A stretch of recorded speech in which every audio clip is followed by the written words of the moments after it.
کیا تعویذ لکھوانے میں ہم لوگ جو لکھواتے ہیں ہمارے پاس کوئی سند بھی ہے کہ تعویذ لکھوا بھی لینا چاہیے؟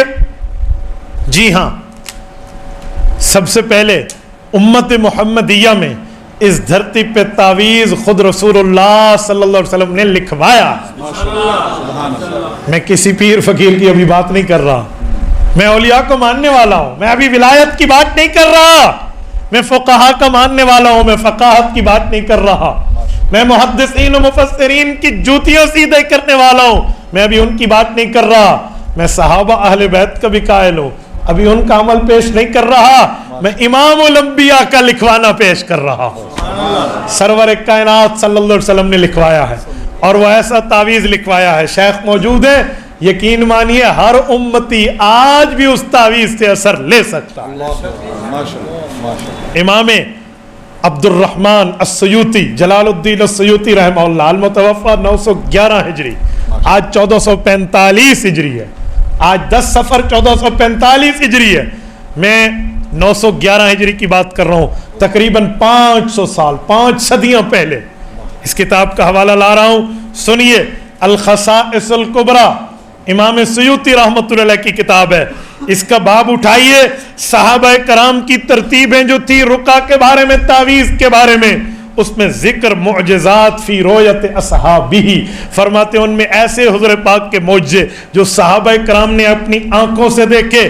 دارالعلمیہ بیروت سے جو چھپی ہے اس کی جلد نمبر 2 صفحہ 166 ہے۔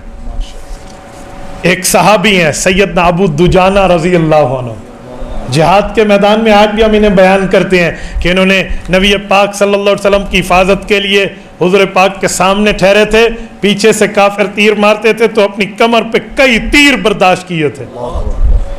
جب بعد میں ان سے پوچھا گیا کہ آپ رسول اللہ صلی اللہ علیہ وسلم کی حفاظت کرتے ہوئے حضور پاک کی شکل مبارک کے آگے ایسے تھے، ادھر سے تیر آتا، آپ برداشت کرتے کمر پہ؟ عاشق تو سینے پہ تیر کھاتا ہے، آپ نے کمر پہ کیوں کھائے ہیں؟ تو بڑا تاریخی گولڈن چین کا جواب مشہور ہے، حضرت ابو دجانہ رضی اللہ عنہ نے جواب دیا تھا، ہاں عاشق سینے پہ تیر کھاتا ہے، لیکن اس موقع پہ میں سینہ کافروں کو کرتا تو پیٹھ میرے نبی کو ہو جاتی۔ ٹھیک ہے، اس صحابی کو ہم پیش کرتے ہیں نا اس دلال میں۔ آؤ میں تعویذ پر بھی انہی کے گھر کا ان کی چشمدید واقعہ پیش کروں، جن کے آئی وٹنس ہے، یہ گواہ ہے، آنکھوں دیکھے، چشمدید۔ فرماتے ہیں میں نبی پاک صلی اللہ علیہ وسلم کی خدمت میں حاضر ہوا، یہ پوری عربی کی تفصیل ہے لیکن میں اردو میں آپ کی خدمت میں خلاصہ پڑھ رہا ہوں۔ فرمانے لگے، میں نے عرض کیا یا رسول اللہ، رات تو گھر میں ایک عجیب معاملہ ہوا۔ فرمایا کیا؟ فرمایا جنات رات آپ کے صحابی کو چھیڑنے آئے۔ کہا وہ کیا ہوا؟ کہا یا رسول اللہ میں رات کو سویا ہوا تھا، بستر پہ لیٹا ہوا ہوں، اچانک ایک شور کی آواز میں نے سنی ہے، اچانک ایک شور آیا، جب شور اٹھا تو میں نے دیکھا میرے گھر کے کونے میں ایک چکی پیس رہی ہے، چکی کو پیسا جا رہا ہے۔ تو کہتے ہیں میں بہت پریشان ہوا، یہ چکی رات کو کون پیس رہا ہے، کیا معاملہ ہو گیا بھائی؟ تو کہتے ہیں میں نے اٹھ کے دیکھا تو جیسے آسمان کی بجلی کڑکتی ہے، برق، آسمان کی بجلی، اس طرح ایک چمک اٹھی تو میری آنکھیں چندیانے لگیں۔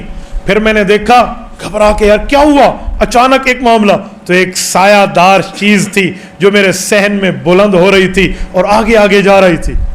کہتے ہیں یا رسول اللہ میں نے اللہ کا نام لیا، آپ کے ساتھی ہونے کی بنیاد پہ اٹھا، ہمت کی اور آگے پہنچ کے اس کے کھال کو یوں پکڑا جیسے پکڑنے کا حق کو، میں نے یوں پکڑا اور کھینچا اپنی طرف۔ جب میں نے کھینچا تو مجھے یوں لگا جیسے وہ جو ایک وہ چھوٹا سا ہوتا ہے نا کانٹے دار جانور جس چھوٹا سا چلتا ہے، سہ بھی اس کو کہتے ہیں نا، اس کی طرح کانٹے مجھے چپنے لگے اس سے، اور اس نے میرے اوپر آگ کی چنگاریاں پھینکی، مجھے یوں لگا کہ میرا چہرہ جل جائے گا، بہرحال وہ غائب ہو گیا۔ یا رسول اللہ یہ ہوا میرے ساتھ، اور اب میں صبح کی نماز میں آپ کے پاس پہنچا ہوں، تھوڑا جلدی پہنچا تاکہ آپ سے مسئلے کا حل نکالوں۔ حضور پاک علیہ الصلوۃ والسلام نے سنا، فرمایا ابو دجانہ تیرے گھر میں جنات اور شیاطین کی ایک بری چیز ہے۔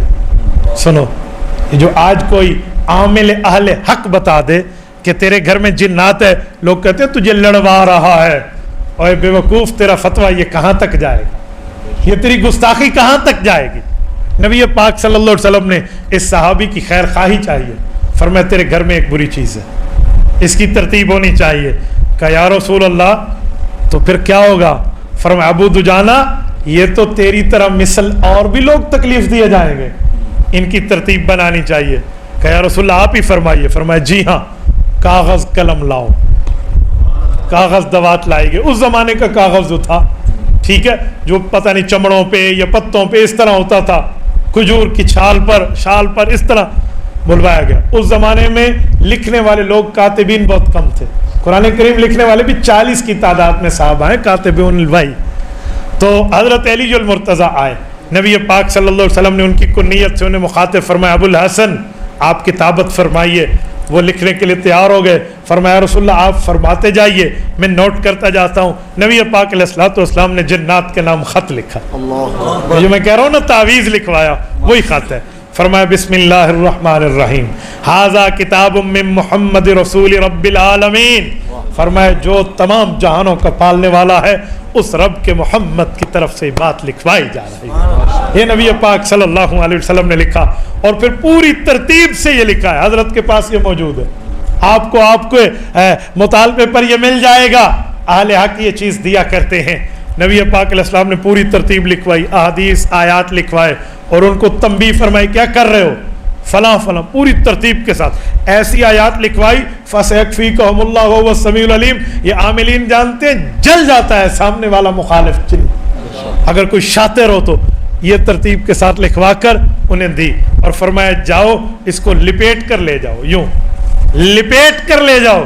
یہ جو اہل حق تعویذ بند کر کے دیتے ہیں, اس پر بھی لوگ کہتے ہیں جی بند کرنے میں کیا حکمت ہے, یہ نبوت لپیٹ کر دے رہی ہے, کیا مطلب ہے؟ اہل حق لکھ کر دینا تو اس کو بندہ لپیٹ کر. آپ اہل کفر کے پاس جائیں تو اس کی کھول کے دیکھ لیں, کوئی اور بات ہے, کوئی شرک لکھے, میں اہل حق کی بات کر رہا ہوں. تو نبی پاک علیہ السلام نے فرمایا یوں لے جاؤ. وہ لے گئے. فرمایا جا کر گھر رکھ دو, یا پتہ نہیں کسی ایک سائڈ پہ لگا دو. لگا دیا. اگلی رات جو ہوئی, یہ فرماتے ہیں میں انتظار میں تھا کہ ریاکشن آئے گا, تو ریاکشن آیا. وہی آوازیں دینے والے کسی عجیب ترتیب پر آئے, اور آ کر کہتے ہیں ابو دجانہ ہمیں لات اور عزا کی قسم, بتوں کے نام لیے, اس کا معنی مشرکین تھے نا, ہمیں لات و عزا کی قسم تیرے گھر میں بھی نہیں آئیں گے, تیرے جیسے بھی کسی کے گھر میں نہیں آئیں گے. اللہ, آج تک میں نے کہا حضور کا لکھا ہوا تعویذ اثر کر رہا ہے نا, کہا تیرے گھر میں بھی نہیں آئیں گے, تیرے جیسے جس کے پاس یہ چیز ہوگی اس کے پاس بھی نہیں آئیں گے. ہمیں اپنے بتوں کی قسم ہم سے یہ چیز اٹھا لے. اب رونے لگے, پاؤں پکڑنے لگے. جو کل سہ کے کانٹے کی طرف چبانے والے تھے, شور کر رہے تھے, آسمانی بجلی کی طرف برس رہے تھے. تو حضرت ابو دجانہ نے فرمایا جی نہیں, جب تک رسول اللہ سے اجازت نہیں لوں گا نہیں اٹھاؤں گا. انہوں نے کہا ٹھیک ہے, ہم صبح تک ایسے ذلیل ہی رہیں گے, جا جلدی جا اللہ کے رسول کے پاس. حضرت اپنی ترتیب پہ آئے, شاہانہ انداز پہ صبح کی نماز میں نبی پاک صلی اللہ علیہ وسلم کی خدمت میں. آپ علیہ السلام بھی منتظر تھے. ابو دجانہ کیا ہوا؟ حضرت امام سیوطی رحمۃ اللہ فرماتے ہیں حضرت رسول اللہ کو ہنس کر عرض کی یا رسول اللہ, جنوں کی آہو بکا اور زاروں قطار رونا سن کے آ رہا ہوں, زاروں قطار رونا سن کے آ رہا ہوں. کہ یا رسول اللہ اس طرح ہو گیا, کہ میں نے جنوں کی آہو بکا سنی, مجھے تو لگا آج بہت لمبی رات ہے اور وہ رو رہے ہیں. تو یا رسول اللہ وہ کہتے ہیں اٹھا لو, بتوں کی قسم بھی کھاتے ہیں. میں نے کہا مجھے بھی اللہ کی قسم, میں بھی نبوت سے پوچھے بغیر یہ نہیں اٹھاؤں گا. تو یا رسول اللہ وعدہ کر رہے ہیں, عہد, میثاق, پیمان, پرومس کرنا چاہ رہے ہیں, کیا کروں؟ حضور نے فرمایا ابو دجانہ مان لو بات, جا کے وہ اٹھا لو, انشاءاللہ تعالی رب کریم اس سے تجھے اور تیری قوم کو, یعنی تیرے ساتھیوں کو جن کے پاس یہ ہے, اس سے شفا عطا فرمائے گا. اور مجھے اس ذات کی قسم, اس کے ذریعے جس اللہ نے مجھے مبعوث کیا, یہ شیطان لوگ قیامت تک عذاب میں مبتلا رہے.